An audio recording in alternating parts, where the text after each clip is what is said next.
میرے چاروں طرف کافروں کی بھیڑ جمع ہے اور انہوں نے اپنے قبیلوں کو بھی جمع کیا ہوا ہے۔ ادھر ادھر کے سب لوگ پوری طرح جمع ہیں اور انہوں نے اپنے بیوی بچوں کو بھی جمع کیا ہوا ہے۔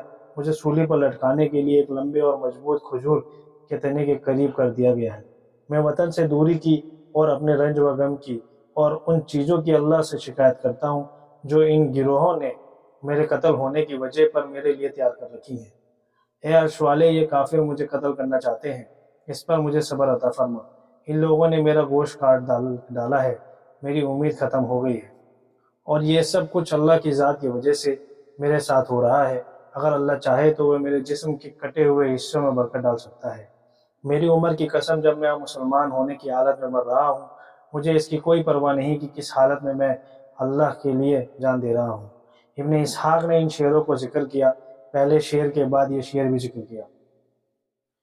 اور یہ سب دشمنی ظاہر کر رہے ہیں کہ میرے خلاف پوری طرح کوشش کر رہے ہیں، کیونکہ میں بھیڑیوں میں ہلاکت کی جگہ میں ہوں۔ اور پانچویں شعر کے بعد ابن اسحاق نے یہ 3 شعر بھی ذکر کیے۔ ان لوگوں نے مجھے موت اور کفر کے بیچ اختیار دیا، حالانکہ موت اس سے بہتر ہے۔ میری دونوں آنکھوں سے آنسو بہہ رہے ہیں، لیکن یہ کسی گھبراہٹ کی وجہ سے نہیں بہہ رہے۔ مجھے موت کا کوئی ڈر نہیں، کیونکہ مجھے مرنا تو ضرور ہے۔ مجھے تو لپٹ مارنے والی آگ کی لپٹ کا ڈر ہے۔ اللہ کی قسم، جب میں مسلمان ہونے کی حالت میں مر رہا ہوں، اس بات کا مجھے کوئی ڈر نہیں کہ مجھے اللہ کے لیے کس پہلو پر لیٹنا ہوگا۔ میں دشمن کے سامنے عاجزی اور گھبراہٹ ظاہر کرنے والا نہیں ہوں، کیونکہ مجھے تو اللہ کے یہاں لوٹ کر جانا ہے۔